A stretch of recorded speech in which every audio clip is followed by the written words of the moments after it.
I have a buddy who's a huge Flyers fan, and he saw Mishkov score the other night against Boston overtime, and he's like, Mishkov's going to be better than Bedard. Poor Bedard. He's just sitting there, playing as great as he can, trying to lift the Blackhawks back into a stratosphere. And he's getting Danielson compared to him. He's getting Mishkov compared to him. Here's a guy who's just done nothing wrong. Everybody's saying, well, he's good, but these other guys, they're just as good or they're better. And you say my friends are dumb. Welcome to 32 Thoughts, the podcast presented by GMC. Sramaty, Friedman, Bukauskas with you, back now in our respective homes after a productive few days down in Southern California. Elliotte, I feel you had to be pried away from Manhattan Beach to finally be put on your flight home. You were enjoying your time down there so much. I don't understand how anybody in California gets any work done. The weather is so good. I would be outside all the time. I would be even less productive than I am now. It was really something to behold. And even walking around, you just felt you were wondering who you may see down there. There was someone I walked by on the Saturday morning. I was convinced I've seen you in a movie or a TV show. Couldn't think of his name. Couldn't think of where exactly I saw him. But I'm going, I know I've seen you on my TV screen before. We'll get to a lot more with what's going on in the LA Kings and our few days down there. Also, we're going to have an interview with Quinton Byfield a little later on in the episode here today. But let's start with some fireworks in Montreal on Saturday night, Friedge. Where do you want to begin here? I mean, the opening shift, David Reinbacher takes that open ice hit. He was done for the night. I mean, the real crusher, of course, was Patrik Laine, his second shift of the game. Cedric Paré, a young defenseman in the Toronto system, caught him with what looked to be a pretty good knee-on-knee. Eric Engels, our colleague, used the word devastating afterwards to describe that whole scene he was there covering that night. We talked last podcast about the idea of shortening the preseason after we saw Drew Doughty get hurt, William Nylander going off early last week. What was some of the reaction you were getting to what we saw in Montreal Saturday night? First things first, as we recorded this podcast on Sunday, the Canadians do not know the extent of the damage yet with Laine and Reinbacher. And I think the best way to put it is that they are hoping for the best, but preparing for the worst. And I think that's the way everybody looks at it too. Nobody, whether they're a star like Laine, a high pick like Reinbacher, wherever you are in the lineup, even if you're lower down the lineup, nobody wants to see players get hurt. So hopefully they will get the best possible news, although as I said, they are bracing for worse than that. When I saw the lineups in this game yesterday, I was like, wow. Like, there are a lot of players there who are not going to be starting the season with their two teams. I was actually kind of surprised at what I saw there. And we'll get to the whole exhibition conversation in a minute. Let's go step by step. That's the easiest way to do this, Kyle. For me, okay. I thought the Paré play was a penalty, but I did not think it was a deliberate attempt to injure, and I didn't think he was going to get suspended. You? I was a little surprised there wasn't supplemental discipline, only because I'm with you, of course, thought it would be a penalty. I want to say, and Kevin, I apologize if I'm taking something out of context, but I believe I can picture him saying in the past that it's one thing if you're lunging forward to make a hit on a player as a defenseman and there's a bit of contact with the knee, but like his knee came out almost 90 degrees as Laine was trying to go by them. And I understand you can make the case it wasn't an attempt to injure, but how many examples do we see every year where you could make the case that there wasn't an attempt to injure, yet something bad happened and supplemental discipline followed? So that one surprised me. I will say that. I look in the history of kneeing suspensions. Like, that's one of the things I always do is I say, okay, where are examples of players getting suspended for kneeing? And for example, if you go back a year, Arthur Kaliev gets 4 games, and 2 of them were in the regular season. Kaliev had been hit by a different Anaheim player moments before, and his knee is much more blatant than Paré's. There's another one, too. If you go back years, there's a Matt Cook kneeing suspension, a 7-gamer from 2014. It was on Tyson Barrie, and it was much, much more blatant, Kyle, than this one. So, people say the NHL Department of Player Safety is not consistent. I think if you look through their history, you can absolutely find some consistency. And that was one of the things I kind of looked at last night in the aftermath of this. How did Paré's play compare to some of the other plays? And I agree with you. He stuck it out. He absolutely stuck it out. It wasn't, that's why I thought it was a penalty. But when you look at previous kneeing suspensions, then it's not comparable. And as we saw last year, players are starting to appeal more. And I think that's got the Department of Player Safety even more nervous about getting their decisions overturned or looked at under more of a microscope. And for that reason, I think they've become even more aware of everything kind of has to look the same. And so when I saw those previous suspensions and I saw that play last night, I saw a penalty and the officials missed it on the ice, but I didn't think it would line up as a suspension. Although I think your point about Kevin is a great point.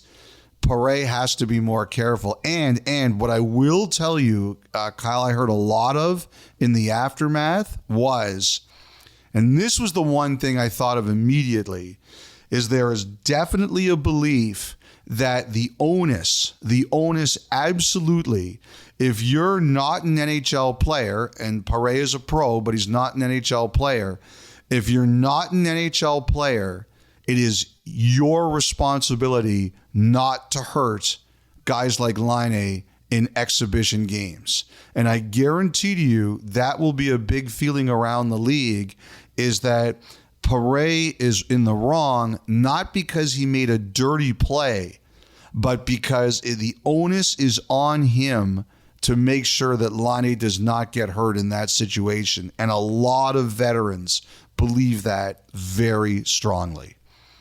But it's kind of a catch-22 thing, don't you think? Because if we're going off the basis, and I totally buy it, the idea that he's not trying to be malicious there or an attempt to injure by any means, but he's also thinking, I can't let this guy get by me, because if he gets walked, he's coming back to the bench and they're going, you really want us to consider you to maybe be an option somewhere down the road, or to be in a situation where you could be a call-up if need be, if the situation presents itself? I mean, the guy's trying to fight for his NHL life, too, to get a chance here one day. Yes. It's really tough to find the median. Yes, and you know what, Kyle? I sympathize with that. I understand that. Like, one coach who I really think is a smart guy, he sent me a note and he said, it's a penalty kill. Paré is defending his blue line. He knows that Laine cannot get by him, and he's defending his blue line. But the code, as it is that in exhibition play, the veteran players will tell you that it's on Paré to make sure that Laine doesn't get hit there, even though all he's trying to do is make a proper defensive play. And I know veterans feel very strongly about that. Like, I would guarantee to you that if you asked veteran players around the league about that play, they would say, hey, no attempt to injure. This is not a guy who was looking to injure Patrik Laine, but the onus is on him to make sure Laine doesn't get hurt. And to take this one step further, Kyle, I will bet you this is why Jack-Eye did not get suspended. Because if there's no injury on the play, he's getting suspended for that. But I think because of the injury, I would bet a lot of people, and you can call everyone Neanderthals, I don't care. I just understand this is the way it goes. I would guarantee to you that a lot of people would look at it and say, because there was a serious injury on the play, or what looks to be a serious injury, Jack-Eye did not get the worst punishment he could have gotten. I'll tell you this, I have no doubt they didn't like him punching him with the glove on, and that's why Jack-Eye got 27 minutes and thrown out of the game. And I'm sure he was told, don't do that again. But because of the injury, I think he got less punishment than he could have. What do you think of that? Well, what do you think of that? That's a lot there. That is a lot there. I think, you've seen the size of Jack-Eye's hands. I thought he took kind of the softer route, keeping the gloves on. Have you ever been hit by a glove before? Yes, I have. And probably more than I've been hit by a bare fist. And that doesn't sound fun at all. That sounds worse. I think the glove would be worse. Like, if you've ever been punched by a fist or you've been punched by a glove, feel free to weigh in on what hurts more. But the few amount of times it's happened to me, the glove hurts more. Okay. A reminder, thought line still to come later on in the show. The one thing we get out of this is that we are, 9 days away from the opener in Montreal, Toronto-Montreal. And Yep. The fans already hate each other. Canadians fans, Leaf fans, they don't like each other to begin with. I was watching some of the discourse, and they really hate each other right now. They're going to be frothing for the next week and a half. The other thing about Jack-Eye I wanted to point out, Kyle, is, and somebody made a good point to me about this. I didn't see the game. Toronto-Montreal played 2 days earlier in Toronto, and there was a Max Domi cross-check to Lane Hudson, and Domi got a penalty for it. And I wasn't aware of this because we were out west, but a few people told me that Jack-Eye, who was dressed that night too, took a lot of criticism for doing nothing about it. And Jack-Eye is not blind. Like, he's got to be aware of this criticism. And I have no doubt that played a role in rallying him up too. He hears it. He's got to be aware of it. And, then this happens again 2 days later on another play. He's going to be riled up to protect his guys. And if you look at what happened in Philly-Boston, you saw Sean Couturier go after one of the Bruins because Mishkov got wrapped up a bit. And what did Brad Shaw say in the postgame for the Flyers associate coach? He said that kind of thing brings a team together. And there's no question that, the Canadians are looking at Jack-Eye to send a message, and he knows that he's the guy who's responsible for sending the message. So there was a lot that boiled over here. I wasn't surprised about the outcome. I was not surprised that Pare didn't get suspended, and I wasn't surprised with the injury that Jack-Eye didn't get suspended. All right, Kyle, just like a few final points on this. Feel terrible for Laine. His injury is sucking up most of the conversation because of the way it happened. But I don't think anything should be lost here on Reinbacher. First round pick a year ago, had a really tough year last year in terms of the setup for him. It wasn't ideal, as all Canadians fans know, just not a great year overseas. Now he comes over to North America. The Canadians are happy to have him under their wing where they can see him. And this happens. It's really 2 tough years in a row for a young player, and nothing that a top prospect needs in terms of their development. I think also, Kyle, neither team is really happy with the outcomes here and the way it's been adjudicated, but both teams could have had worse penalties. So it's one of those situations where nobody's happy, but they could have been, the justice could have been a lot worse. And they're probably going to look at it and say, particularly in Montreal's case with Jack-Eye, as upset as they are about the play, which, as you said, should have been called a penalty on the ice, they're probably happy that Jack-Eye doesn't get a big suspension. Well, certainly plenty of things to keep tabs on as we go forward here, not just in Toronto and Montreal, but across the league here as we enter week 2 of the preseason, certainly on the injury front. So Sunday night, Kraft Hockeyville in Sudbury looked like a great night, great show, great turnout. But Brady Tkachuk for the Senators, a brief scare there leaving the game. for a small period of time in the third period. Thankfully for them, he comes back and finishes the game.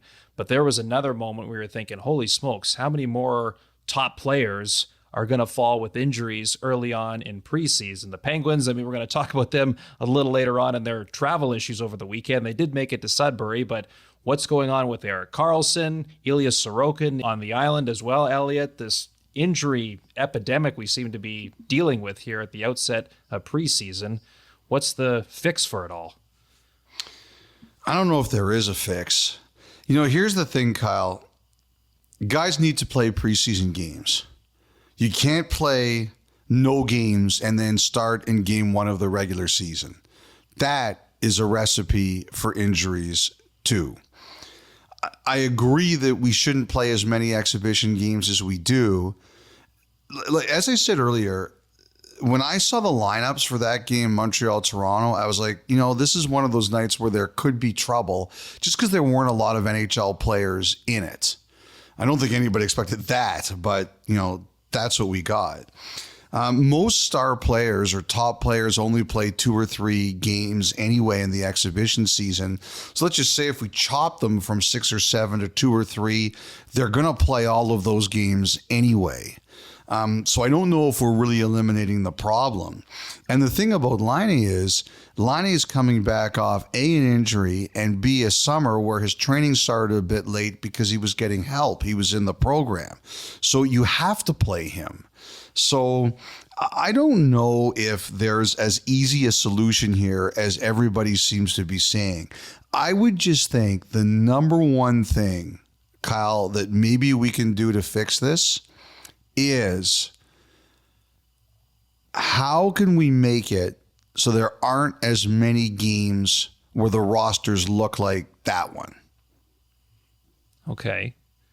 So maybe the first week is a lot more junior, drafted, American League bound players as opposed to your NHL regulars. Is that what you're getting at? Well, I think now what you're seeing in this league, I guess partially yes, but I do want to side with the fans here a little bit. If you're going to pay the prices for these tickets, you want to see some of your players. So I don't want people spending like unless you're a really hardcore fan and that's okay with you, especially if you're a young kid and you can get into a preseason game where you can't get into a regular season game. I want them to be able to see some players. Like one of the things we're seeing a lot more of now is, Kyle, is that you're loading up your home roster. You're saying, okay, if you're buying a ticket to a home game, you get to see your guys. Like, look at the lineup the Maple Leafs put up on their first exhibition game against Ottawa. Now, I loved it because it was a Sportsnet television game, so I got a good team to talk about. But, that's what we're kind of doing right now. It's if you're buying a ticket at home, you get to see your players, and the teams on the road are like, this isn't our home fans, so we'll be a little different with our roster. That Toronto-Montreal roster was more of both teams were kind of throwing a roster out there that wasn't too NHL heavy. So I don't know if what you said there fixes the problem, but maybe what we just have to do is, look, I agree in general there should be fewer games, but maybe the roster rules have to be a little bit tougher. You know who's going to get screwed over with that are the young players because they won't get as many NHL exhibition games. And also, the players on PTOs or the players who are kind of like, we're going to talk in a couple seconds here about all the players who've really surprised everyone in the first week. If we cut down our schedules, none of those guys are going to get to play too often. Like Noah Philp probably isn't on the edge of cracking the Oilers roster if we're cutting the preseason, but that might be what we have to do. To me, the idea that your best players won't play 2 or 3 games, that's crazy. They need 2 or 3 games to play in almost all cases. But maybe what we can do if we shrink the schedule is just better rosters for more games.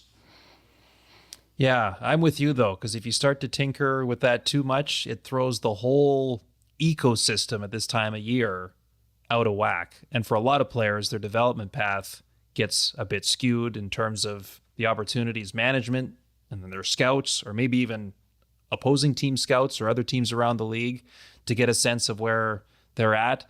I feel you'd be a little naive to think that there's a one-size-fits-all solution here. Like, it would be great if there was a day that we could all say no car accidents happen anymore, but it's tough to realistically see that happening. I would love for a day where we can get through preseason, everybody's healthy, the young players get a chance to show their teams where they're at and where they think they're going. Those that are fighting for their NHL careers get another opportunity to try to make a case for themselves. And those that are going to be in the NHL for 82 games plus this year get tuned up the way they need to be.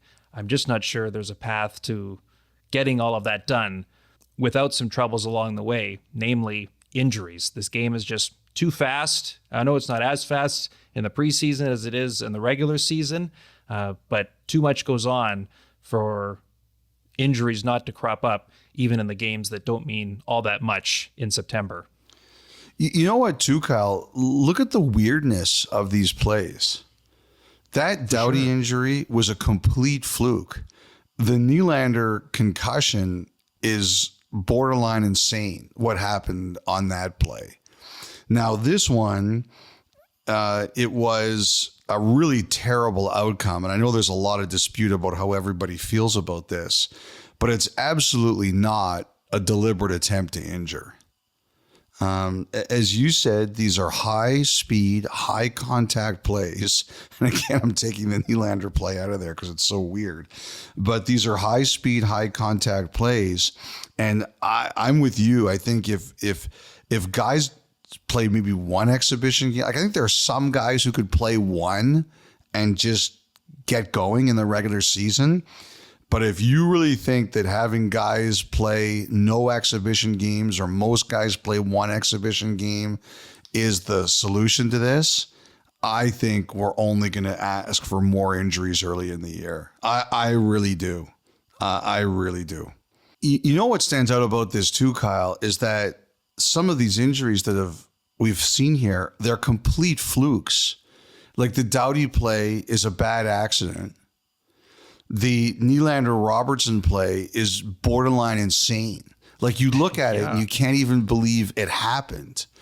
Obviously, unfortunately, this Laine situation is a little bit different, but these accidents, they're going to happen. As you said, it's a high collision sport. So, and if you go into a situation where we're saying, okay, we only want our star players to maybe play one exhibition game, two, some guys are going to be able to do it, but I'm not convinced a lot of guys are going to like that or think that's really good. Quickly, you want to touch on the Penguins, Elliotte? It was a great show their Stars put on Sunday in Sudbury. 2 goals from Crosby, a hat trick from Malkin. They did all the scoring in a 5-2 win. What are your thoughts on the Pens these days? Watching that game on Sunday night, I'm watching Sunday Night Football. Yay, Vikings, by the way. Never in doubt. Earlier in the day. Who's your favorite team? I thought we were going to get through this without Who's your favorite team? I'm a Packers guy. Oh, right. I forgot. Yes. Were you in a rash texting? No. Heart emojis back and forth? No, because I know this. As great as the Vikings are right now, the better they get in the regular season, that means the heartbreak will only be greater when it eventually comes crashing back down to earth. I know the Vikings. Yeah, we'll see you in the divisional round. Exactly. 98-yard Hail Mary with no time left. Vikings lose. You know what that game, I was watching that game with the Penguins and the Senators. And you know what it said to me, Kyle? What's that? When we watch the Penguins this year, we are going to see some stuff that we're going to say, oh boy, they should have just cratered the team. And we're going to see some stuff that's going to say the magic is still there. Like every night, I'm going to be looking at the Penguins and I'm going to be saying, what is it going to be tonight? They're past their prime or magic? And you know what? We're going to get a lot of both. A lot of both. That's why it's going to be so much fun to watch them this year, because you almost don't know what you're going to be getting on a nightly basis. And that'll be part of the attraction to tune in. Hey, you wanted to touch on Matthew Knies. I mean, you mentioned that there weren't a ton of NHL regulars in the lineup, but the fact that he was wearing an A Saturday night caught your eye? Yes, that did catch my eye. And I'm wondering if they're going to sign him. I think Knies is on the precipice of being a really long-term important piece of the Toronto Maple Leafs. He's heading into the last year of his ELC, and I think there have been some conversations about it. I don't know how much or in depth they've really talked about it, but there's been some rumors that there have been some conversations. Watching him with the A on Saturday night, there weren't a lot of people they could have given it to, but they gave it to him, and that says a lot about how they see him. And you know my rule: if you have a cornerstone player and he's 21 years old, then you go out and you sign them for as long as you can, because the price never goes down. He'll be 22 in a couple of weeks. So just seeing him with the A made me think of that. And the other thing I thought about for Toronto is that Hildeby, who played the whole game and won, someone said to me he was by far the Leafs' best prospect in the American Hockey League last year, and there's nothing we've seen so far that disputes that. I'm pretty sure they got asked about him last year, and I don't think they ever considered it seriously. And you can see that they have I think they have starting to have bigger future plans for this guy. So on Knies, I mean, you're thinking some term right out of the gate could be coming? Is that what I'm hearing? I would. I absolutely would if I was them. Like I said, cornerstone players, price never goes down. And putting the A on him says to me that they think very, very highly of him. All right, the Board of Governor meetings coming up in New York on Tuesday. Elliotte, you're going to be there for them. Anything of interest on the agenda that we should be keeping an eye out for? Well, I don't think there'll be anything hugely substantial. It doesn't sound like it. I could always be proven to be wrong, but that's where it kind of stands right now. I would expect that the Tampa sale for $2 billion in that area is, depending on who you talk to, it's anywhere from like 1.8 to 2. I think that one gets approved, although I don't think that means you're going to see much change in the way the Lightning are run for a little while. I think this is going to be a gradual process, but I think that one gets worked out. I like expansion. I know there have been some rumors about expansion. I don't expect anything too huge out of this one when it comes to expansion, although I have no doubt on some level they're going to talk about it or be updated about it. It seems to me that when it comes to expansion, the NHL, it's almost like in the past, you opened up the process and then you waited to see who came. I think it's going to be almost the reverse. It's going to be, we're going to know exactly who's out there, exactly what all these bids can do, and then kind of announce expansion when everybody's ready. And I don't think they're close to that right now. I don't know if this will be part of the Board of Governors, but there are 2 resolutions, Kyle, I'm expecting this week, and I think everybody hopes they kind of get done this week. Number one, the Columbus Blue Jackets obviously they have to deal with their cap situation, and I think they're hoping to get that done this week. And the other one, Kyle, that has to get sorted out is Robin Lehner and Vegas and their cap situation, and I think there is hope to get that sorted out sooner rather than later as well. All right, we'll keep an eye on all those this week from New York. Why don't we go back to where we were last week, Elliotte, in Los Angeles, a few days around the Kings, spent some time with people in their hockey ops, watched them practice a few days. We were out in Ontario to watch their preseason game against Anaheim on Saturday. That might be the best looking matchup this season. Oh, yeah. Across the NHL in terms of their uniforms. That was incredible to see in person for the first time. Both sides looked fantastic. But the injury to Drew Doughty, gosh, man, what a gut punch, obviously, for him. It was tough the first day we get in. We see that, watching that on TV when they were in Vegas on the Wednesday. Anything further? The team announced on Friday, month to month, he did have surgery done on his ankle. What else are you hearing on the Doughty file? So they announced month to month for Doughty, and then Jim Hiller, the head coach, said that he will play this season. What I think they're hoping for is around beginning of January. Now, it might, like, the one thing about Drew Doughty is it might be earlier. It's clear to me in these situations that teams always want to be under promising and over delivering, right? So I think that's why the Kings are being careful with the timeline and month to month, because I don't think they really know. But number one, they know how hard Doughty's going to work at it. There's no question about that. And number two, I did hear more after yesterday that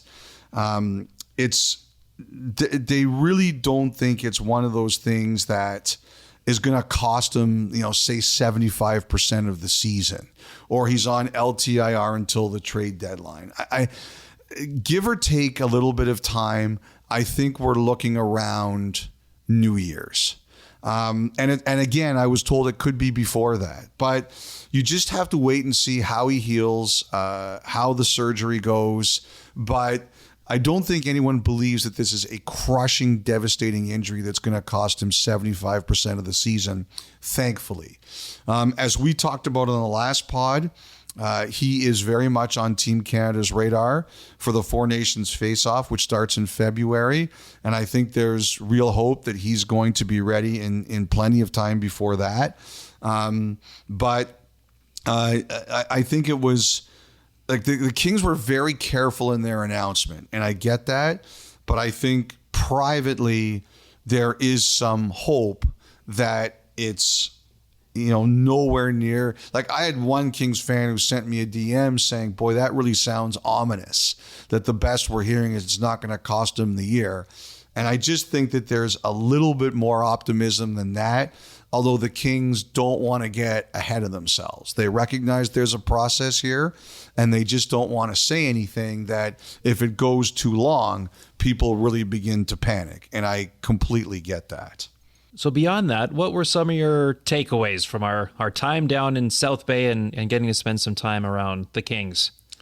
Well, as you said, those uniforms, like, that was the Stanley Cup of uniform matchups. Yes, they could have handed it out Saturday in Ontario. That's right. If there was a Stanley Cup for head-to-head uniform games, yes, you could have awarded that on Saturday. First of all, credit to the Kings and the Ducks fans. It's a Saturday afternoon in California. The weather's beautiful, and they filled the building. It seats about 11,000, and honestly, it's a beautiful rink. Traffic in LA, like, it's a Saturday afternoon in LA. Game starts at 3:00 local. The weather's beautiful. You know how traffic is there, and the Ducks and Kings fans there, they sold it out. And, like people always talk about how the hardcore hockey fan of California doesn't get enough respect. And that is one of those cases where I looked at it and I said, I see what you guys mean here. Because it wasn't just the King, like, it's the Kings home rink, and there were a lot of Kings fans there, but there are Ducks fans there too. Like, they made the trip. So it was a great atmosphere, and you could tell the players were wired. There were fights early. They were at each other's throats all game long. It was fun. It was a fun way to spend an afternoon. We were watching the Kings a bit more. So, one of my rules, Kyle, be careful about how much you overrate the first week of the exhibition season. And we'll talk about that again in a couple minutes. But one of the things that I always say is the veterans don't really care until week 2. Week 1 is if you're a veteran player, you're on the roster, you're basically in the recliner all week. You're flipping the channels. You're yawning a little bit. You're doing some light stretching, and then week 2 is when you really start up and get going the rest of the time. And Laferriere, they put him on the first line with Kopitar and Kempe, and I think he's got 3 goals already. And he even took a face-off, which he was admitted he was kind of surprised about in that game. So they're giving him a big opportunity. It's pretty clear to me they want Akil Thomas and Alec Turcotte to make that team. Jordan Spence is going to make that team. Brant Clark is going to make that team. Like, he's running the number 1 power play right now. And you can see the brains there. And you can see the confidence there. Like, there were times where he wasn't exactly like beaver tailing, but you could tell he had his hands on the stick and he was like, get me the puck, get me the puck. Like, you can see the confidence there. He was running the power play on the last day we were there for practice. And I spoke to him after about it, and I'm like, what's the most important thing? And he's like, funnel the pucks through and keep the motion going. And the other thing he said about Kempe, he talked about Kempe. He said that he has a big radius to shoot. I said, what's the number 1 thing you noticed about the guys that you work with? And he said that Kempe is a guy who you don't have to put it exactly in the right spot. Like, there's a big circle of places you could put it, a big radius, and he can fire it. And he said that's a weapon that they're going to be using. So LA, in the middle of all this, really wants to start promoting their youth. Caleb Jones is an interesting guy in the sense that they're going to give him a chance to play as off wing, which he's done before because of Doughty got hurt. LA's a really, really interesting team. And I'm curious now too, Kyle, if Doughty's out, do they give an A to somebody? And I know you were thinking about Byfield, who's great in the interview that you mentioned that we're tagging on today. But I wonder if it's going to be Mikey Anderson. I know they think very highly of him too. I wonder if they give Mikey Anderson some time with a letter. That's a great point. Wouldn't surprise me in the least. Another impressive younger-ish player, 25 years old. I think with this team, you're going to find out a lot about them right out of the gate. The Doughty thing is one element, but they're starting 7 straight on the road. Yes. To begin this season. Now, last year, I believe they set an NHL record. They won their first 11 road games of the year. They were dynamite away from crypto to start last season. So something similar would be great for them. Tough to repeat those numbers, of course. But the fact that they're, with all the renovations going on in their home barn, going up to Quebec City this week, spending some time out there, 2 games out that way, a little getaway north of there before the regular season begins, and how many new players they brought in that have just changed the energy. That was one of the first things we heard when we touched down there middle of last week was the physicality, the intensity, right out of the gate, day 1 of camp has been different than for what a lot of those regular, or I should say, for what a lot of those returning players have been accustomed to.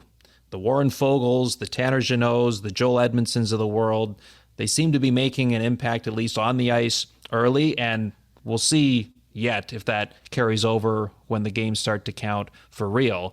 But I believe all of that plays into the idea, as you say, Elliotte, that they're starting to turn over some leaves in allowing younger players an opportunity and bigger roles for those that have been around for a little bit now, all setting the stage for what could be a critical first couple of weeks for them to begin the year and set themselves up in the direction that they want to go. I think they're going to be a lot of fun to watch. And we should just shout out, before we move on here, Elliotte, quickly, I mean, we sat down with Zach Dooley and Jesse Cohen on their podcast, All the Kings Men, on Friday. Really enjoyed the chance to chat with them. Also wanted to just give a shout out to Alec Palmer, Emma Lunn, Jack Jablonski of their social media and content team. Like, Kings fans, very spoiled with some of the creative stuff that they put out there for the fan base to consume.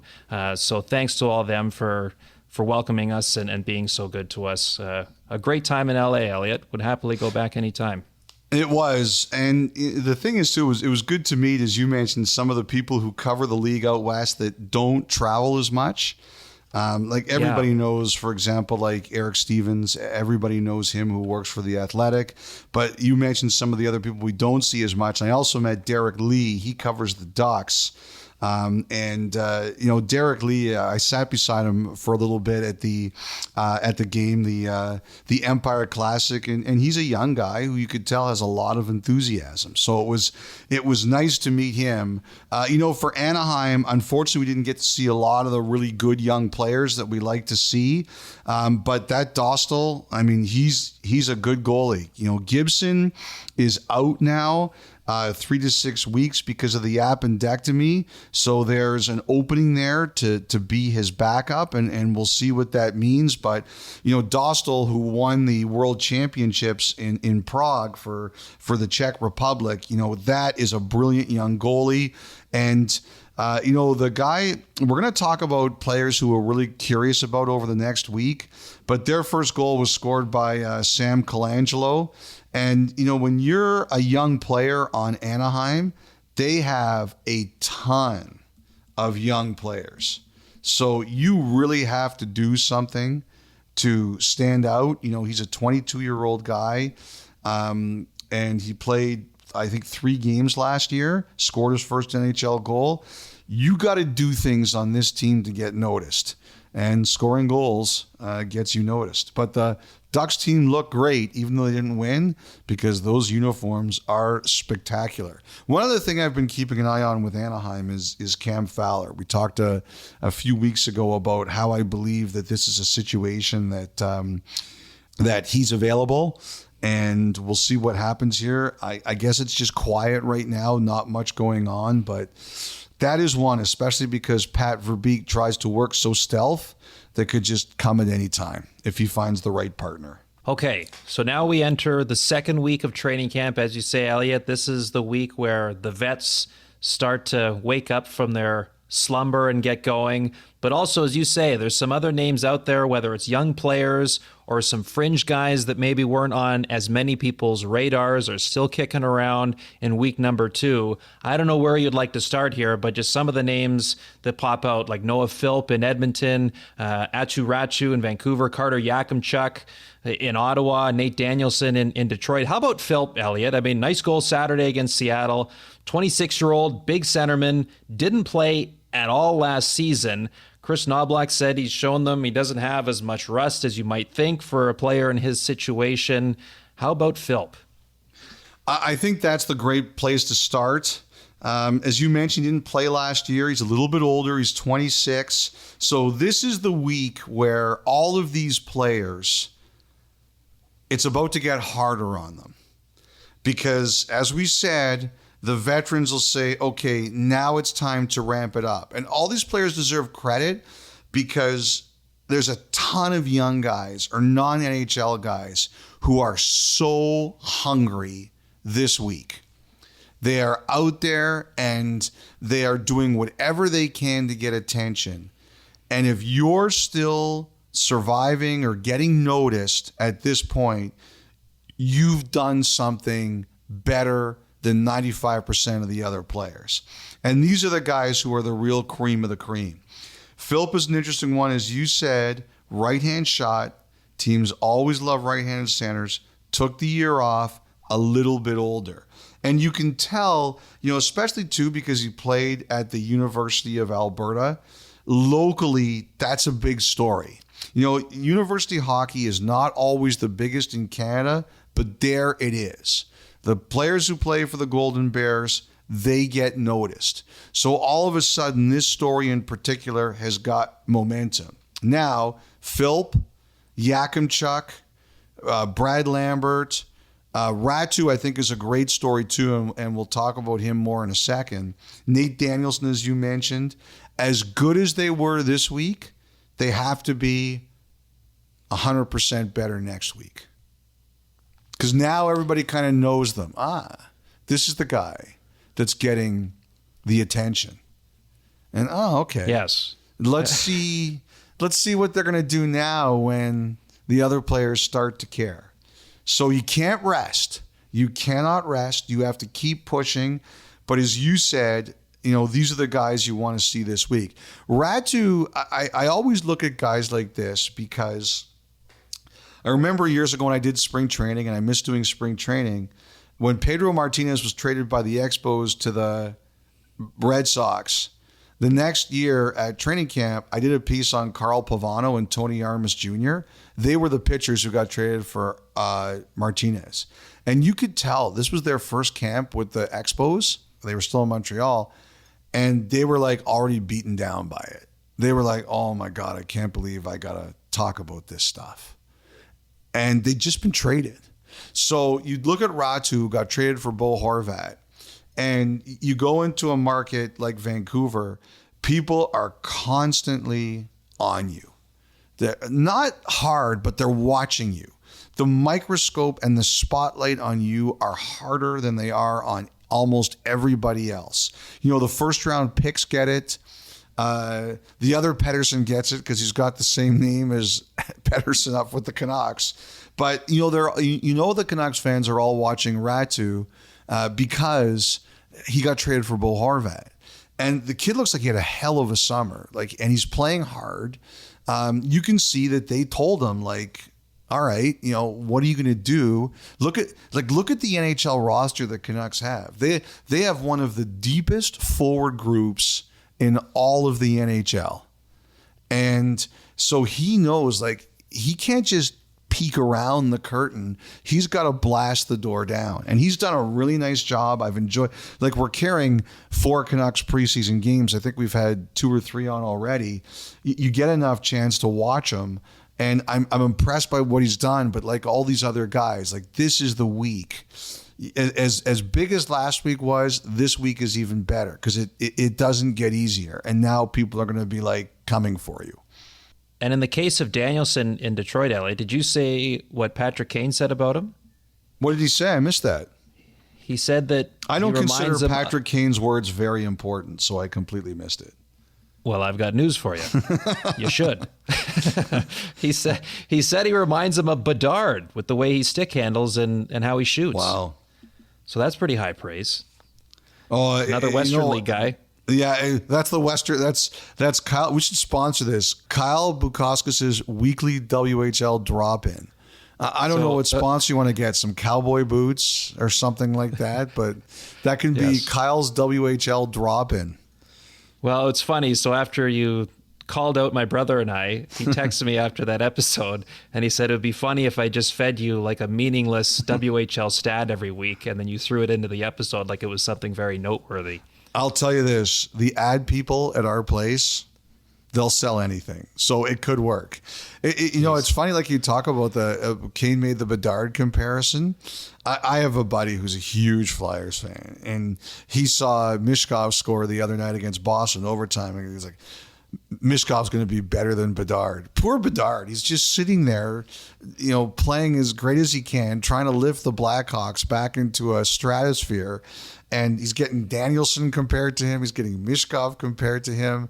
Here's a guy who's just done nothing wrong. Everybody's saying, well, he's good, but these other guys, they're just as good or they're better. Pretty funny stuff. That's how you know you're making an impact, when everybody's getting compared to you so early in your NHL career. And you say my friends are dumb. That's good. Really good.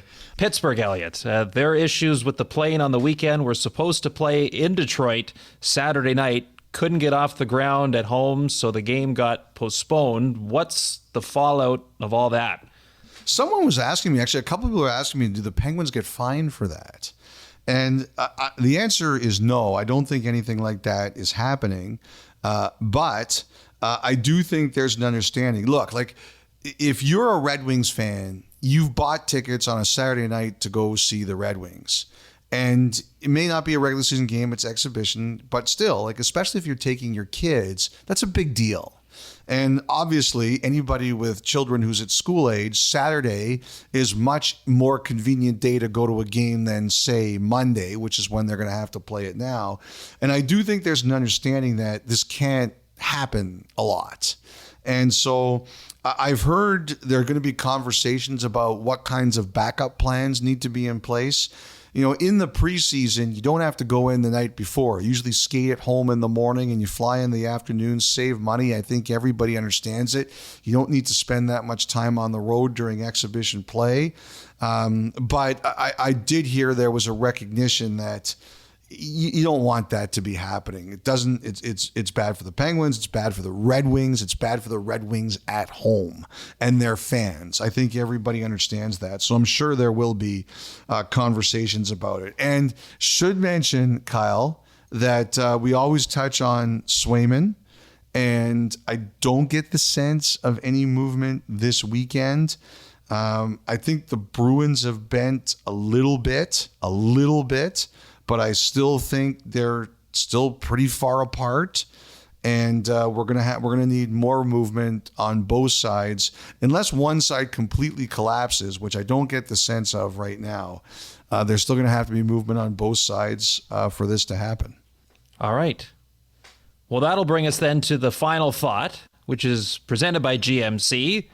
So the Buffalo Sabres, Elliotte, played an exhibition game the other day over in Germany against Red Bull Munich. They won 5-0. What was more impressive to you about Lindy Ruff? His choice of headwear or his excitement about attending Oktoberfest? The attending Oktoberfest. So I heard this, and first of all, I loved it because when you go on the road, like first and foremost, it's a business trip. But secondly, there should be opportunities when you do things like this for some fun. And, you know, first of all, JJ Peterka getting the ovation, that was awesome. You know, that's what that should be about. That's a moment he's never going to forget for the rest of his career. And that's awesome. But, you know, when people say coaches get recycled or people are too old, this is my argument against that kind of thinking. Age is just a number. It's not about the age.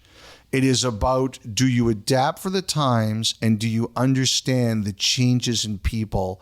Like Lindy Ruff started coaching in the 90s. Does he understand the change between the players he was coaching then and the players he's coaching now? And the answer to me is yes. And you know, I'll tell you a story I heard a few years ago, and it was Adam Mayer who told me this story about Ruff adapting. And this has got to be about maybe over 10 years ago. But he talked about when later in his time as coach of Buffalo, the Sabres veterans went to Ruff before a road trip to Florida. And they had a couple days off before, and they were supposed to take a day or two in Buffalo and then fly down. And the veterans went to Ruff, and they said, can we go down early and maybe go golfing? And they said, going into it, we're going to try this. But they felt the old Lindy Ruff, when he first started, would have said, no freaking way, get out of my office. But they were hopeful. And again, this was about 10 years ago. He would be more willing to do it. And he said to them, I'll make you a deal. We'll do it, but you owe me 2 wins. And Mayer said they did. They got their golf in and they got their 2 wins. And to me, that is what coaching is all about. It's not how old you are. It's not how many jobs you've had or you don't have. It's all about, do you adapt? Do you adapt your strategies on the ice? Do you adapt your strategies off the ice?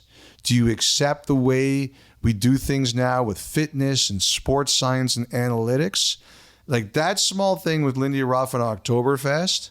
Like there was all this video this year of the Sabres having bad practices and him making them do push-ups on the ice. Like I got no problem with any of that as long as there's also that side to your job. Yeah, you're in Germany. Go to Oktoberfest. And I just thought that's a small thing, but Kyle, a very big thing. Yeah, I remember talking to him last season when he was still in New Jersey, asking him, like, you've been doing this for so long. Like, what still gets you excited? What still has you coming back for more? And he said, I love the ability to compete, to be in the fight, and the camaraderie, which leads into why he would be so open and be pushing for something like that. Of course, you worry about the hockey stuff and getting your team ready for the season, but being able to balance that out and understanding the unique situation that they are in, being overseas in Germany at this time of the year, I think it's a really great thing.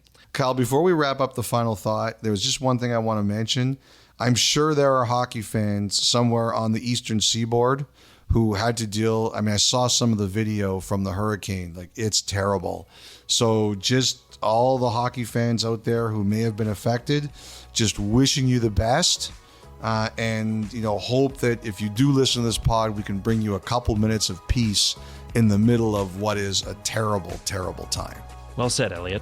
That was the final thought presented by GMC. When we come back, the thought line and our conversation with Quinton Byfield of the LA Kings. More 32 Thoughts to come after this.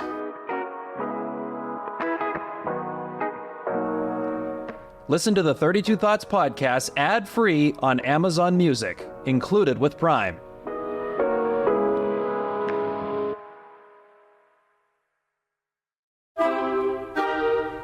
Okay, time now for the Thought Line. A reminder, the phone number to call in, 1-833-311-3232. The email address, if you'd like to write us, 32thoughts@sportsnet.ca. Before we get into this week's questions and comments, I should bring up, so remember last week, Elliotte, one of the questions was a really fun one about a player or team or event that you would like to see turned into a movie. I mentioned the Salt Lake City 2002 Olympics. I thank everyone that sent me an email or a tweet online, a DM on social, reminding me of the Gold Rush doc that came out shortly after those Olympics. So I have the VHS somewhere in my parents' place on a shelf. What's that? VHS? Yes, I thought you would be the one that would know that. Yes. I got to tell you, I didn't think you were old enough to know VHSs. Your first demo reel was probably on a VHS. Yes, it was. That's true. So anyway, I watched that a bunch as a kid, and I should have clarified precision in language, Elliotte. A good lesson for me here. I should have just said I would love a fresh documentary on that team to come out. We're approaching 25 years since it happened. But thank you to everyone for pointing me towards it. I think someone's got it uploaded on YouTube now. So for those that haven't seen it, go watch it if you're interested. It's really good behind the scenes stuff. But as I say, I would love to see a fresh one in the near future. Okay. Allow me to support you on this one. I find in the moment, people are careful. They're careful. 20 years later, it's over. We won. Let's give up all the secrets. I'm 100% with you on this. That makes me feel nice and warm. Let's start with a voicemail, Elliotte. Mike from Montana. Kyle, welcome to the show. Thanks for joining. I have a question about the waiver wire. This time of year, the waiver wire is a very busy place. I'm wondering, what is the waiver wire? Is there a ticker?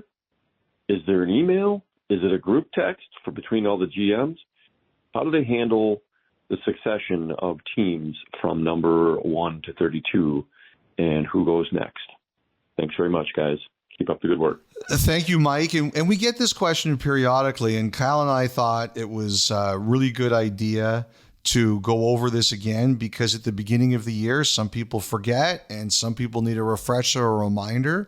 So a good question, and this is how it works. Let's do it first, the order.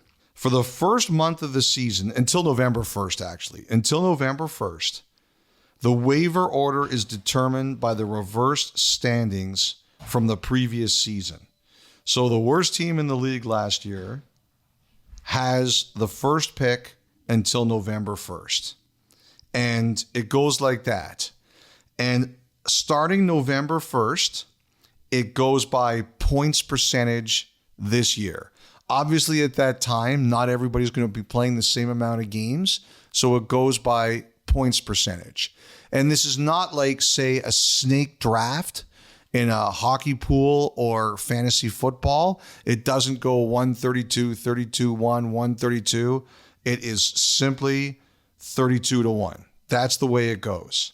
Now, so for example, say a player gets put on waivers. Let's look today. who was put on waivers today? Let's say Martin Ferk. Martin Ferk put on waivers today. Let's say 10 teams put in a claim. The lowest ranked team from last year's standings gets the player that claims them.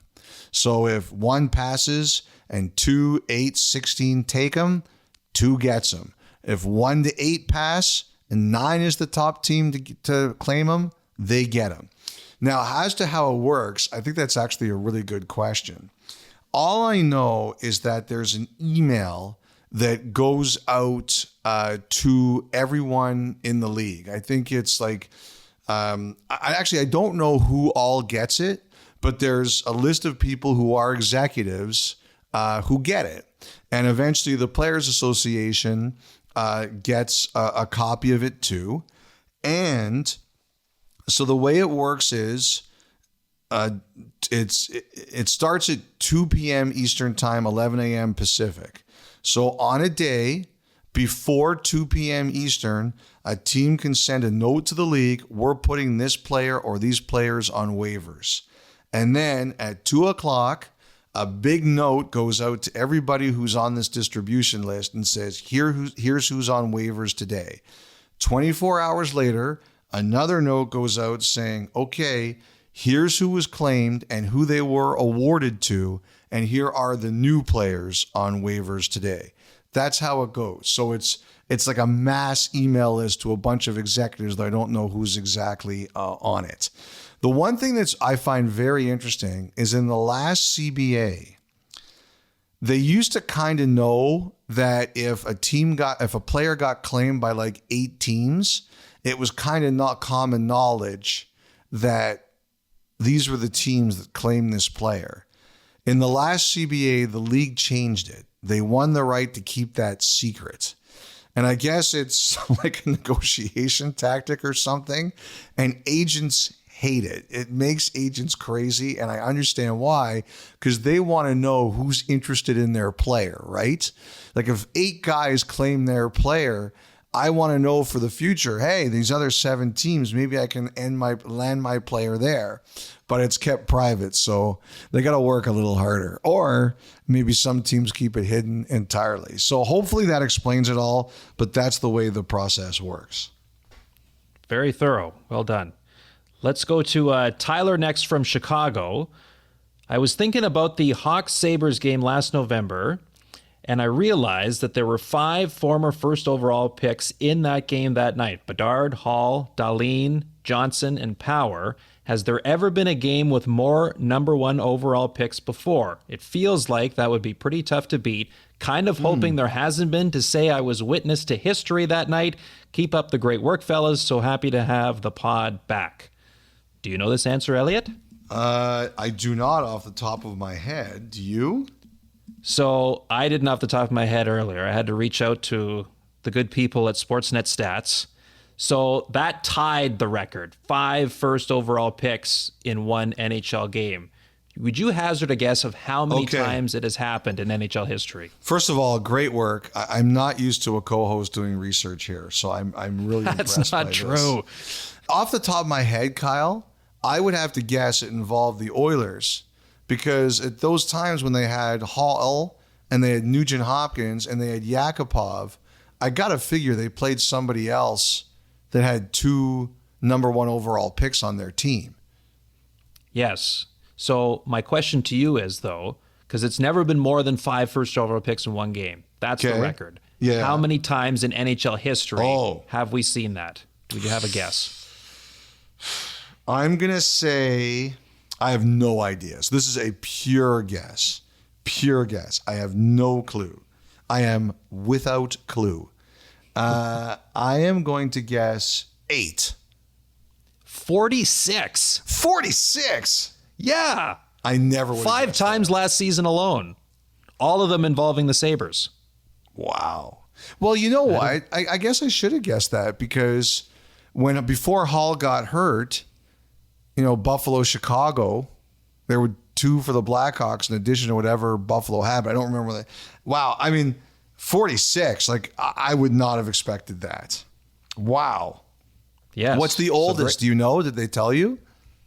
No, I didn't follow up on that one. No, it's okay. Well, next time maybe you'll go the extra mile. But you gave me my flowers too early. Kyle, that's great work. I never would have guessed 46. Never. Yeah. So, Tyler, thank you for the question. You were kind of a part of history that night, though it's not as rare as we initially thought. Jeremy from Vernon, BC. Hello, Elliotte and Kyle. Watching the Canucks versus the Kraken game and noticing Kevin Lankinen playing with his old Nashville Predators pads and mask.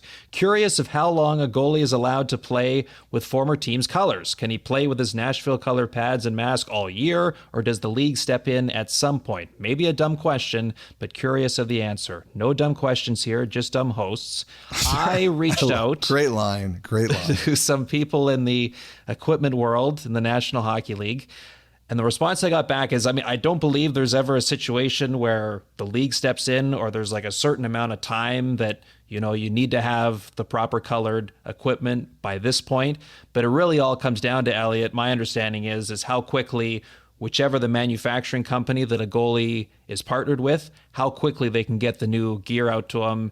And it's not so much an issue nowadays because they already come broken in so many ways, but to the point where the goalie is comfortable using it again. So typically what will happen, a goalie will be traded to a new team. Their equipment guys will be on the horn with whether it's Bauer or True or Bryans, whoever the manufacturer is, right away and get an order going to get that process started as soon as possible. Because I would believe for the team's sake and also the players, you want to be wearing the equipment that matches the colors of the new team you're now playing for as quickly as possible. One of the things that they'll do sometimes, they'll use something that's called pad skins, Elliotte. It's kind of like an adhesive. If there's like little bits of trim, if it's a predominantly white goalie pad with little bits of team color on it from wherever they were coming previous, they'll have some what's called pad skins in the correct color of wherever they are now and go over top of that just as a temporary measure to make everything look matchy-matchy. But otherwise, it's predominantly how quickly can the equipment company get the new stuff in. Yes, I again, great work, great research. I'll give you another example of where, like, how on top of things that these companies can be. Patrik Laine, when he got traded from Chicago to the Rangers, the people at Bauer, they were well aware of the rumors, and they had gloves made up in Rangers colors in advance for him. Like, they were on top of it. They were saying, we better have some colors ready for him. So in that particular case, and I'm sure it's not the only one, that's the one I heard of, but I heard that, they were on top of things. They were alert. They heard the rumors, and they were proactive in making sure that Laine had proper colors as quick as possible because, you should always believe everything you read on social media. And that one was right. Very good. Okay, another voicemail. This one, another Jeremy. This one from Victoria. Elliotte has talked a lot in the past week or so about teams not wanting to go into LTIR. I wonder if he could explain that. Also, just a thought, a new nickname for the podcast would really be good if you used hot air and hair. Thanks, and keep up the great work, guys.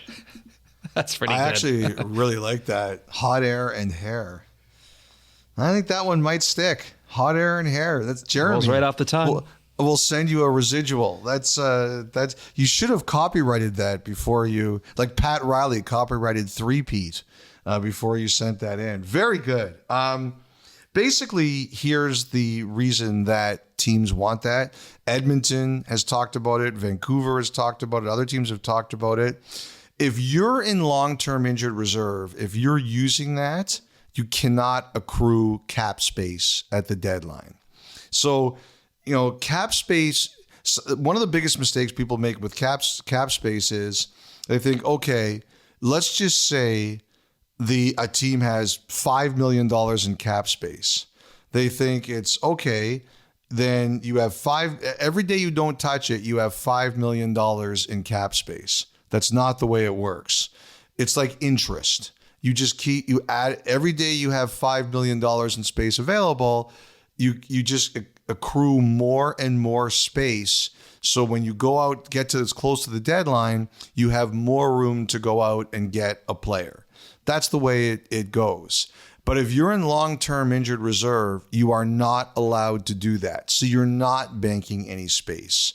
And if you get things like lots of injuries, as happened to Vegas a few years ago, then all of a sudden you get really trapped. Like, you can be in situations where you can't dress full rosters. It's happened before. You're down to 17, or sometimes we saw a few years ago, Calgary had to play with 15 guys once. So that's what we're talking about here. When you are not in LTIR, you can bank space. When you're in LTIR, you can't. It's that simple. All right, that'll wrap another edition of the Thought Line. Thank you once again to everyone who called in, who wrote in.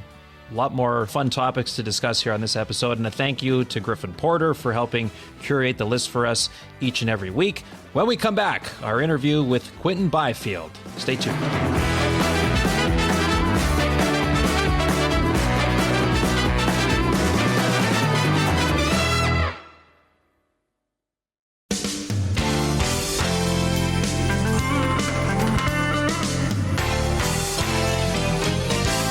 So last week, Elliotte and I had a chance to spend some time with Quinton Byfield, 22 years old, breakout season a year ago. He's living on his own this year, and sounds like there could be a lot more growth to come, poised to have another big season. Quinton Byfield, the big center for the LA Kings, on 32 Thoughts. Enjoy. Now, I wanted to ask, I saw a tinted visor. Yes. What's the story there? Honestly, there's not too much.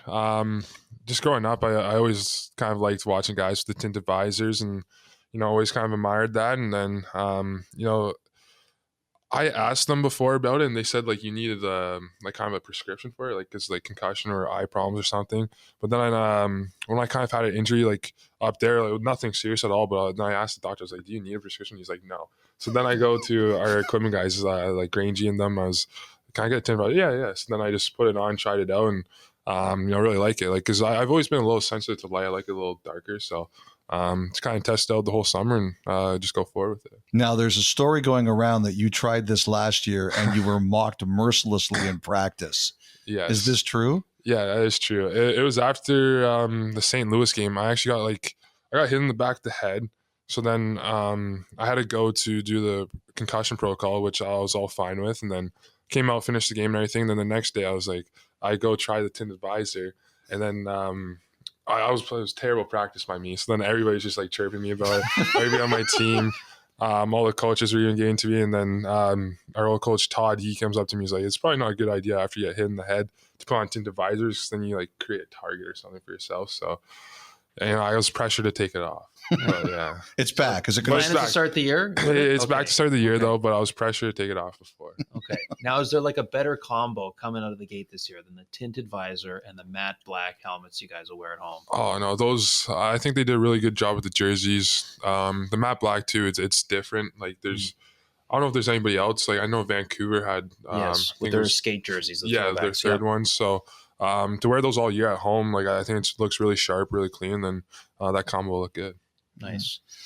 So I think there's a lot of people excited to see you this year, Quinton. Like, what are you at, like 230 now? People are saying, big and strong, ready to wreak havoc even more on the NHL. How are you feeling? Yeah, I feel good. It was a long summer for us.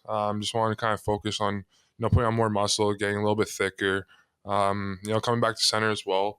I kind of worked on that in the off season. Just just watching guys, watching their routes.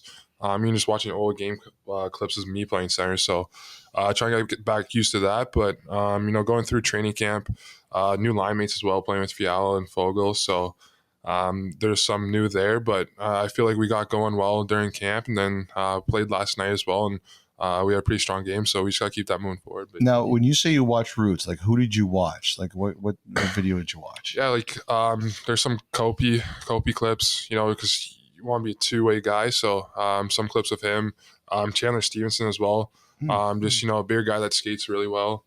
Watch him. Ian Matthews, like he plays a really good 200-foot game, and really good offensively. So kind of a mix of everything there.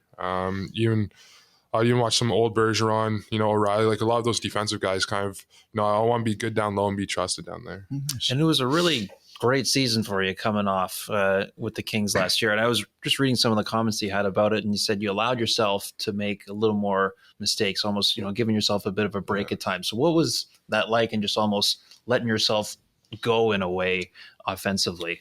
How did you get to that point? Yeah. I think growing up my whole life, it was always, I was always doing good offensively, and I never had to think or double think of myself making this play or anything. So coming into the NHL is a lot different. Every play, everyone's so good. You make a little mistake here, it's a 2-on-1 the other way, and everybody can score. So there's big plays like that. So it's I don't want to be the guy making that turnover. I don't want to be the guy making that mistake.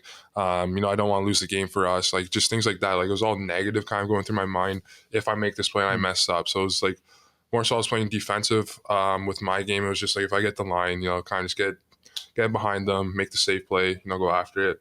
But then last year, I felt really comfortable, obviously playing with Kopi and Juice, played with them, a little bit the year prior as well. So there's some familiarity there. And then, I just want to be comfortable and said, I'm going to make that play if I mess up. I kind of mess up, I can get back there. I got 2 other guys back there, in our D, trust them well. So trying to just let myself go and just play hockey and start clicking again. I wanted to ask, we live in such a world now where it's all, what have you done for me lately? And that goes beyond hockey. And so certainly just because your path may be different from other players at a similar age doesn't mean it's the wrong one. So I wonder, did it ever bother you, or how did you deal with the fact that maybe you weren't on the same path or in the NHL at the same time as some other guys in your draft class that were drafted around you? Yeah. No, definitely kind of sucked for sure, but everybody has a different path. There's a lot going on, a lot of adversity at that point. During COVID, our draft was online. We didn't have NHL combine. We had nothing like that. So it was very weird. Even that was a shortened season. So it was coming in, there's a whole contract if you want to burn it or not. There's a lot of variables to that, which was kind of weird. So it was all just different to me then. And then obviously I come in the next year. It was preseason. I got hurt the last preseason game in the third period. Couldn't be any worse. And then I was out for 4 months. And coming into the season, halfway through the season, you don't really have a role, but you want to come in, try to figure out. But everybody else already has their jobs kind of set in, so you can't really do too much there either. Then you gotta wait for the next year. And then the next year I come in, I was sick. There's a lot of obstacles for me. Everybody was patient with me. It was really good and kind of, put me on wing, let me come in, get comfortable, get my confidence back. And, that's kind of what started happening. And then feel more comfortable now. But there's a lot of, opportunity, adversity. There's a lot of different things that everybody goes through. There's not just one path to it. So, it's the end goal and see, it's a long career and that's what you want. Your coach, Jim Hiller, had said, he said, he felt that it was always going to work out because you never stopped working. Mm-hmm. No matter what happened, you never gave up on the work. Yeah. That's a big thing for me. It's just, you always want to compete. Even when I was going through those rehabs, it sucked because you're coming in. I was coming in at 6 a.m. before, everybody got here because you didn't want to be in their way in the gym either. So I was getting here early, just by myself, just for 4 months straight, just, doing cardio. Working out's the worst. So you're doing that by yourself. And then, no, but that was a grind, but it's just a mindset. You don't want to lose those battles. There's other guys who are working just as hard as you. So you never want to be a step behind. You want to be a step forward. So, every practice, try to go as hard as I can.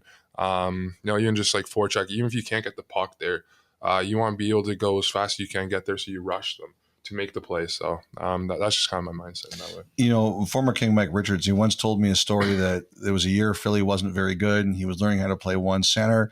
And one night he was getting his ass kicked by Matt Sundin. And the next night he was getting his ass kicked by Saku Koivu. And he said that the one thing the veterans on the Flyers told him was, this is going to pay off. You're going to be better for this. Yeah. So I'm wondering, was there a night that you had early in your career where some veteran just schooled you and someone said, you're going to remember this in a good way? Yeah, I think, honestly, it was my first game ever. We played Anaheim, and that was, it was Ryan Getzlaf. My first draw, I wasn't too great on face-offs coming in. I've worked on that, but it was a center ice draw, and he just clean back, and I was like, oh, this is how it's going to be. So it was kind of like that the whole night. He's a well-respected guy in the league, and he's a very good player. But he's a big body, so he kind of just worked me all night. In the corners, draws, everything, you name it. So that was kind of like my moment coming in. I was like, it's going to be a lot higher than I might have thought. So that was kind of it.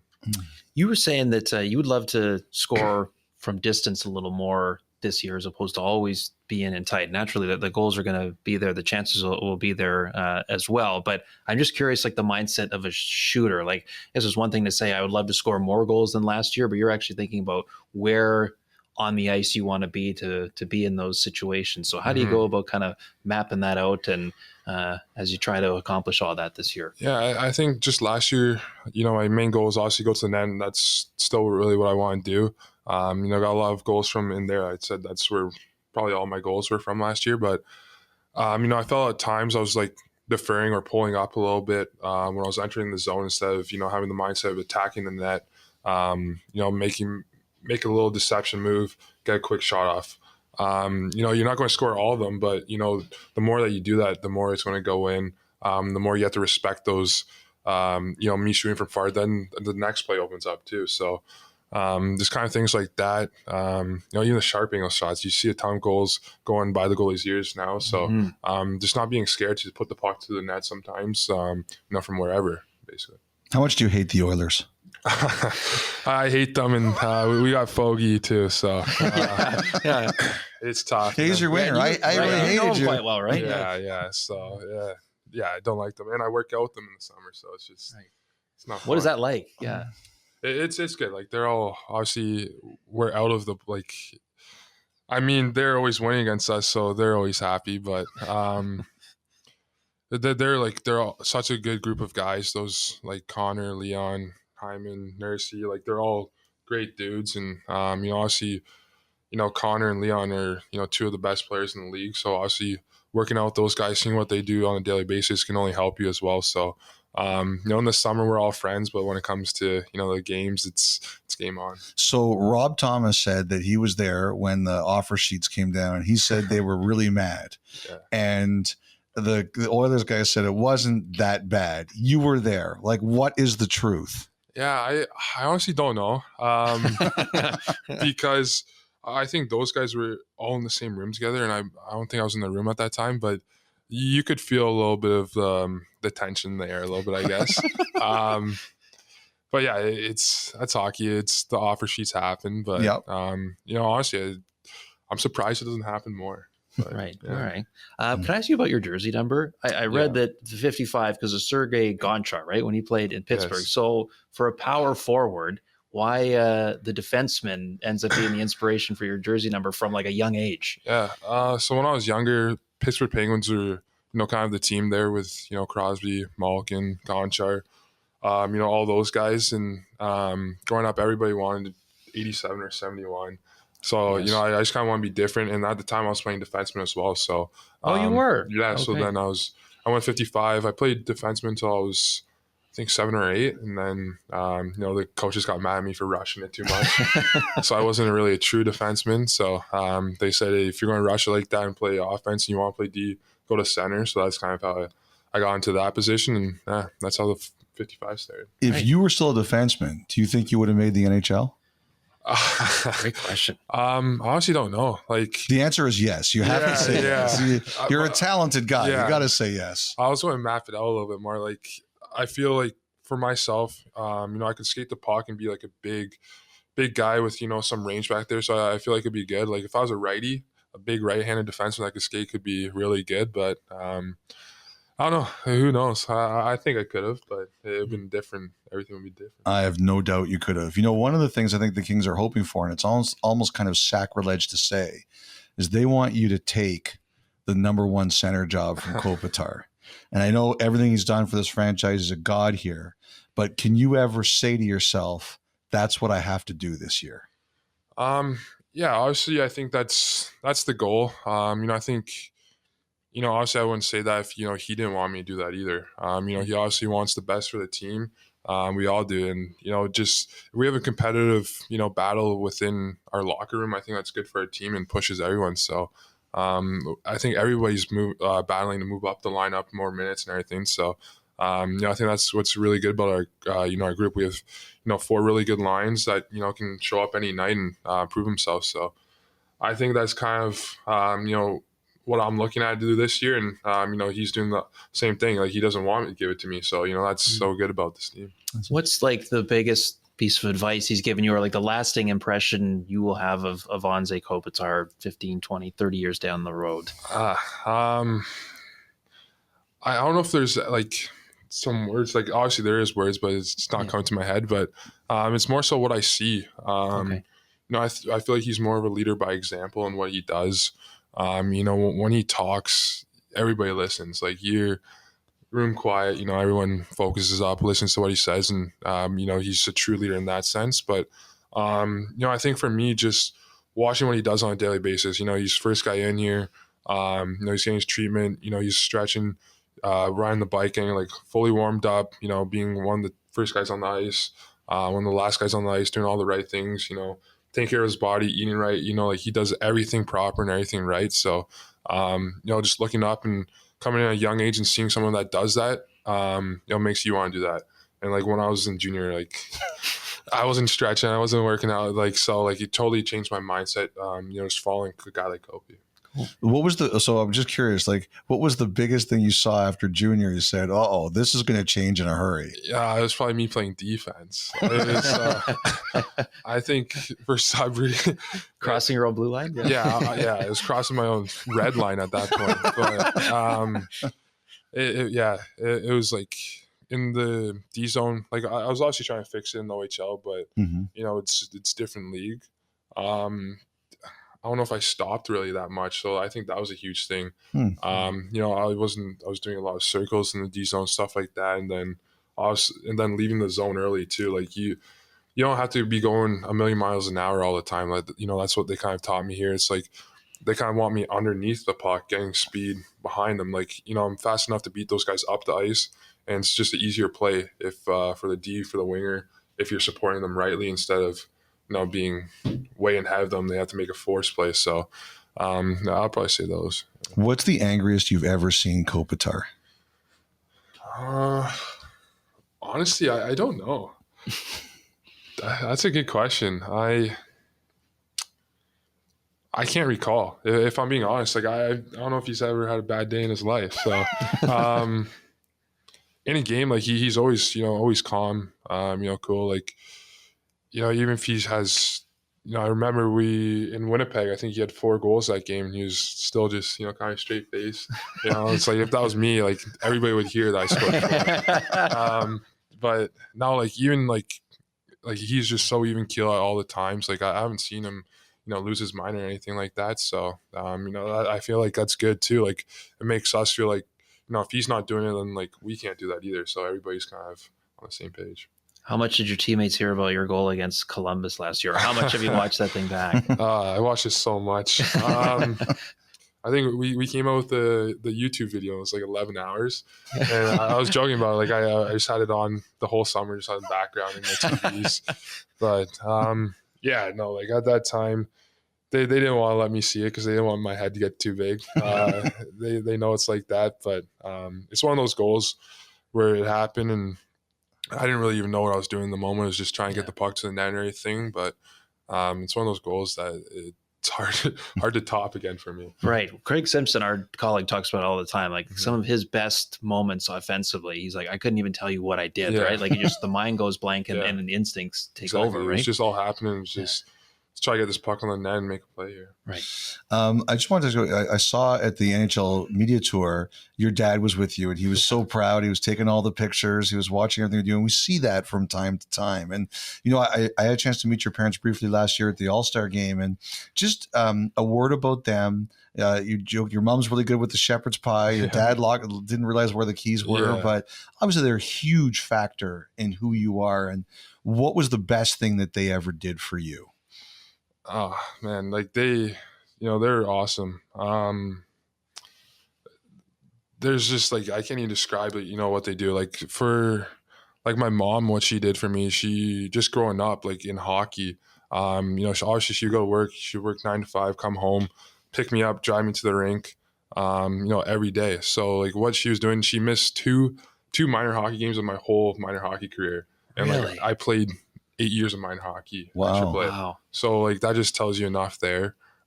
She's still working with my minor hockey team, York Simcoe Express. Like she's still on the board there. So like she's always just giving back in that way. So if I have any problems here too, I always just call my mom with all the help, anything. So she's always there for me. She's always putting others in front for herself. So no, she's just the best. Like if I didn't have her, I don't know what I'd be doing. And then obviously my dad too. Like he, it was very cool too. Like as a family, like we grew hockey. We kind of grew playing hockey together. No one in my family played hockey before. My dad came over when he was 18 from Jamaica. He didn't know the game, but obviously in Canada, hockey's the number one sport. So, going through the ranks the whole way up, we kind of all figured it out together. And he's always there. He's always the biggest fan. He's watching every single hockey games. He's still a big Leafs fan to this day. So on the Wednesday, the 16th, when the Leafs play the Kings in Toronto, who's he going to be cheering for? Yeah, like I don't know. Like he might have he'll have my jersey on for sure, but he might have a Matthews jersey underneath. So that'll be interesting to see. And you still like in the summer times, you go back to the family home, right? Yeah. Last year I was like, I might try to rent a place for myself, and they're like, no, you're coming home. Yeah.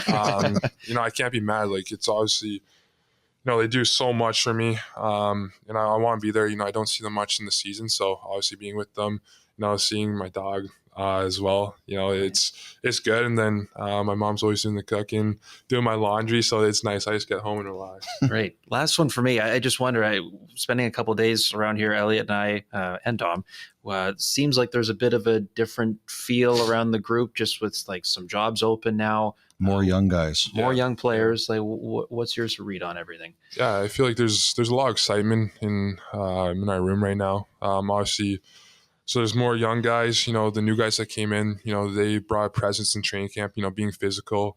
So like there's a lot of new for us. Obviously, Jimmy is our head coach. His first head coach job as well. So there's a lot of new, a lot of excitement, a lot of young guys. Getting an opportunity to play as well. So. I think there's a really good buzz for us, and as we were saying before, there's a lot of guys pushing for each other's jobs, which creates those battles, in practice, in games, challenge each other internally. So no, it's gonna be a really exciting year, and I think it's gonna be a good one for us. 3 last quick ones for you. Yeah. 1, do you think about Team Canada? Honestly, that's if I ever got the opportunity to play, it's always an honor to play for Team Canada. I feel like if you asked me that, last year, it would have been no. Then had a better seasons for myself, and then, kind of heard some buzz around, and, kind of got on the radar. But there's so many, good hockey players from Canada, so many good forwards. So, obviously, I would like to be there, but there's so many guys that deserve to be there as well. It's obviously going to be so hard to make. But I think it was Ron McLean who was the first guy to say it last year at the All-Star break. He said, "Watch Byfield." Yeah. At the end of your season last year, you said there was something that was bothering you that you had to fix. Can I ask what that was, or like at the end, like an injury or something? Oh yeah, I was for the last month and a half, like even going into playoffs. Honestly, it was. For the last month and a half until the final game was against Chicago. That's the first time I felt, better. I was just battling a sickness again for a month and a half. It was just, I had a fever for the full time. So it was just kind of get through the game, get through practice, go home, nap. That was my whole month and a half. So that was a real battle for me at that moment. And then, going to playoffs, I ended up feeling better, but that was more so just, my tonsils. I always had that problem with strep throat and everything. So I finally got those removed this summer. So hopefully no more sicknesses this year. But the key thing is you got a lot of ice cream out of it. Oh, got a ton. And See, and my mom came down for that too. She came down for 2 weeks and just took care of me. So Yes, they don't do enough. Okay, here's my last one. I was looking at your Instagram page, and you have one of the more interesting signatures that I've seen before, and that is that you link to the dictionary definition of smile on your Instagram page. I loved it. Why did you do that? Honestly, I don't remember. I've had that probably since I made Instagram.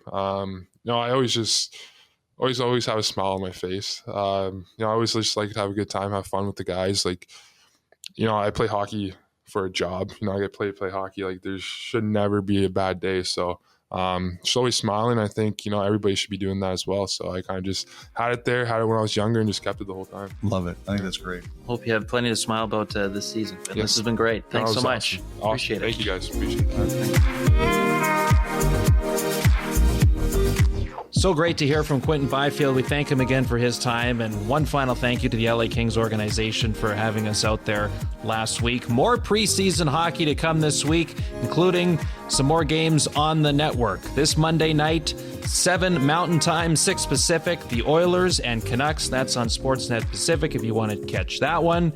And keep an eye out this week on Wednesday, special edition episode of 32 Thoughts. We are bringing back the In-Season Cup. That's right, brand new season, new stakes, 2 new contestants that'll be joining us for a competition that lasts all season long. We'll reveal who will be part of the action. We'll do the draft on Wednesday's episode as well. And plenty more to come this week on 32 Thoughts. Enjoy the next few days. We'll talk to you again on Wednesday.